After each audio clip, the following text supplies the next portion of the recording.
Overall picture जो हमने रखी है मध्य प्रदेश की, वो आंकड़े रखिए, ओवरऑल पिक्चर जो इंडिया डेली लाइव की ओपिनियन पोल में निकलकर सामने आई है, मैं उस पर आपका रिएक्शन जाऊंगा जल्दी से क्योंकि वक्त भी कम है, और उसके बाद बाकी मेहमान के पास भी जाऊंगा।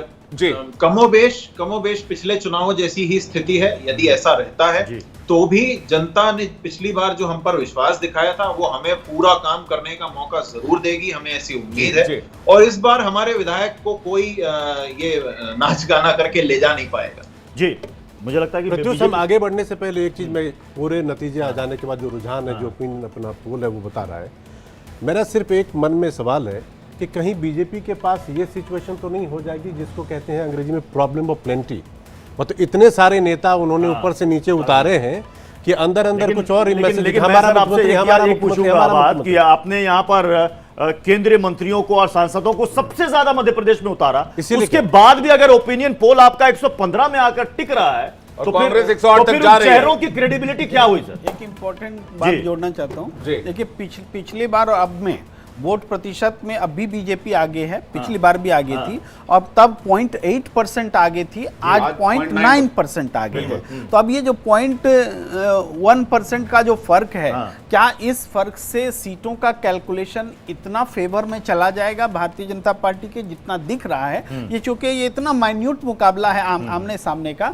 और इतना क्लोज है कि ये थोड़ा मतलब एकदम क्लैरिटी के साथ नहीं बोला जा सकता। लोग अब सोचेंगे कि ये जो अदर्स में 7 है, 7 बहुत नंबर में छोटा है, लेकिन ये खेल बड़ा कर सकता है, क्योंकि अगर घड़ी की सुई कांटा जाके रटकता है 115 पर, आपको 116 चाहिए मैजिक फिगर, अगर किसी के पास नहीं होता तो ये 7 नंबर बड़ा रोल प्ले करता है। प्रत्युष, अदर्स की कहानी बहुत दिलचस्प है। मधु कोड़ा निर्दलीय सीट चुनाव लड़े थे, 1 सीट जीते थे और झारखंड के सीएम बन गए थे, तो ये बड़ी दिलचस्प कहानी है। मैं इस पर वैसे जो नंबर्स है उसमें थोड़ा भी मार्जिन किसी को मतलब लेफ्ट भी बैठ सकता है, राइट भी बैठ सकता है, इसीलिए बहुत ज्यादा ना तो किसी के लिए मतलब हम लब्बो-लुआब ये है कि कांटे की टक्कर है, तगड़ी फाइट है, यहाँ पर तगड़ी फाइट है कांग्रेस और बीजेपी दोनों की, यानी ऊंट किस करवट बैठेगा ये तो 3 दिसंबर को जब नतीजे आएंगे तभी पता चल पाएगा कि जनता ने अपना जनादेश किसके हक में दिया। ऋषभ का एक रिएक्शन हो जाना चाहिए क्योंकि वो बीजेपी के स्पोक पर्सन है। ऋषभ, आप अभी भी हमारे ओपिनियन पोल में 1 सीट कम दिख रहे हैं। अगर 115 आती हैं आपको सीटें तो आपको सरकार बनाने के लिए फिर भी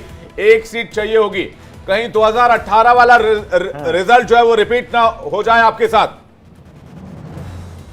देखिए, मैं इस पे जवाब दे रहा हूं, लेकिन सबसे पहले उन्होंने मधु कोड़ा की बात करके कहीं ना कहीं मेरे दिल के भीतर बैठा घाव को इन्होंने फिर से जगा दिया, उसके दर्द को निकाल दिया, क्योंकि मैं उनके सरकार का भुक्तभोगी एक जनता हूं, झारखंड से ही आता हूं मैं। ये कह रहे पार्टी में सेंधमारी की बात कर रहे थे हमारे काबिल प्रवक्ता, ये भूल गए कि मधु कोड़ा को सीएम बना के जयराम रमेश जी आके सुपर सीएम बन के झारखंड को लूटने का काम किया था। पहले बात तो ये है। दूसरी बात, आपने जो कहा कि आपके सर्वे पे कितना विश्वास है, सर हमें इंडिया डेली लाइफ पे पूर्ण विश्वास है। सर, विश्वास की बात तो किसी ने की ही नहीं आपसे। मैं तो ये कह रहा हूं कि आपकी स्थिति पिछले बार जैसी दिख रही है ओपिनियन पोल में, इस पर आपका रिएक्शन क्या है? सर, आपने कहा कि आपके ओपिनियन पोल पे आपके क्या विचार है जी? ओके, अच्छा ठीक है, बस हमें एक इस सवाल का जवाब दे दीजिए। इतने हेवी वेट चेहरों को आपने उतार दिया, केंद्रीय मंत्रियों को उतार दिया, सांसदों को उतार दिया कि भाई जाओ विधानसभा का चुनाव लड़ो, अब वो लड़ भी रहे हैं, उसके बावजूद आपका कांटा 115 से ऊपर बढ़ नहीं रहा है। ये क्या संदेश है? ये क्या संदेश है? कृपया करके जवाब ले ले।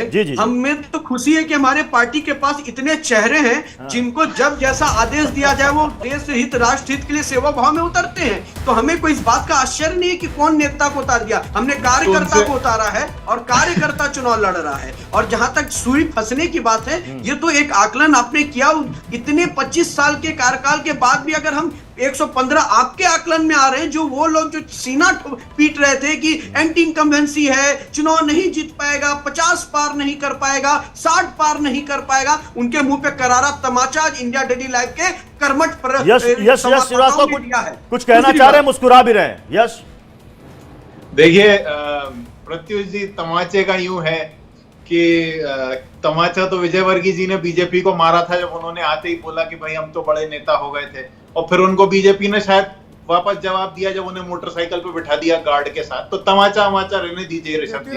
बाकी ये है कि अग्निवीर के समय जो जनता, जो युवाओं ने अपना विरोध दर्ज कराया है, उसको कभी भी भूलना नहीं चाहिए। सेना हमारे देश का सबसे बड़ा अंग है और अभी हाल ही में 2 लोग शहीद हुए हैं हमारी सेना से, जिनको सेना के पूरे उनके परिवार को बाकायदा सम्मान और लाभ भी नहीं मिल पाएगा। तो ये बेरोजगारी से जुड़ी हुई एक समस्या है जो कि नाटकीय रूप से अपनी बात कहने से पूरी नहीं होती है। उन लोगों को वो न्याय मिलना चाहिए। इनको नॉलेज किसी भी राज्य की सरकार को नहीं है, रोजगार का यही डिफॉल्ट है, जानकारी के अभाव में बैठ जाते हैं चैनल पे। चुनाव नहीं जीते जाते हैं और सेंध लगा के सरकारें जीतने के बाद बहानों से काम नहीं चलता। सौरभ काफी देर से वेट करें। सौरभ द्विवेदी रिएक्शन। जहां अभी तमाचे की बात हो रही थी तो मुझे ज्योतिराज सिंधिया जी पिछले चुनाव में याद आ गए कि तमाचा किसको पड़ा था और कहां पड़ा था। लेकिन आपका जो सर्वे है, आप देखिए जहां पे 4 बार से मुख्यमंत्री शिवराज सिंह चौहान रहे, 4 बार से भारतीय जनता पार्टी 20 साल से शासन कर रही है, कांग्रेस की स्थिति अगर वहां पर अभी भी ये है, इस चुनाव में ये है, तो कांग्रेस किस मुंह से विकास और भ्रष्टाचार और बेरोजगारी की बात कर रही है। भाई 56% आपके सर्वे के अंदर यही तीनों मुद्दे पर भारतीय जनता पार्टी चुन करके आ रही है। भाई जो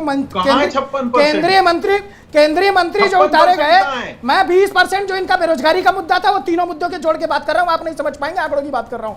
मैं एक बात कह रहा हूं यस जी कि देखिए जो केंद्रीय मंत्री उतारे गए, सिर्फ चुनाव जीतना बीजेपी का मकसद था और बीजेपी चुनाव जीत रही है। केंद्रीय मंत्री को उतारने का जो मकसद था भारतीय जनता पार्टी का, वो मकसद पूरा हो रहा है। कोई सुपड़ा साहब तो नहीं होने जा रहा था। उनको मैं कांग्रेस के प्रवक्ता हमारे जो साथी है उनसे एक सवाल पूछना चाहता हूं। सरकार वापस हो रही है।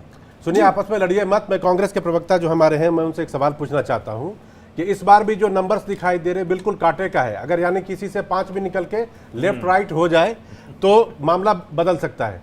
पिछली बार भी हालत ऐसी थी। इस बार मैं देख रहा हूं कि बीजेपी ने अपना कुनबा मजबूत करने के लिए दिल्ली से बड़ी फौज उतार दी। आपको ऐसा लगता है कि कल को पार्टी की स्थिति पिछले चुनाव जैसी हो जाए तो फिर क्या कोई ज्योतिरादित्य सिंधिया नया, जिनका कि तो पूरा परिवार कांग्रेसी था, ऐसा ही कोई चेहरा उठेगा और 5-7 खिसक के इधर से उधर को चला जाएगा और फिर कांग्रेस के हाथ वैसी ही हालत हो जाएगी जैसा कि पिछले चुनाव में हुई थी? नहीं, देखिए इस बार ऐसा नहीं होगा। और ये जो इन्होंने बड़े बड़े नेताओं की फौज उतारी है, उसके साथ एक समस्या भी है कि अब कई सारी भाजपाएं खड़ी हो गई हैं मध्य प्रदेश में। शिवराज भाजपा, महाराज भाजपा, नाराज भाजपा, छोटे नेताओं की निर्दलीय भाजपा, बहुत सारी भाजपा खड़ी है। तो इस बड़े से फौज के इनके किले को अंदर से टूटने से बचाना इनकी सबसे बड़ी समस्या है।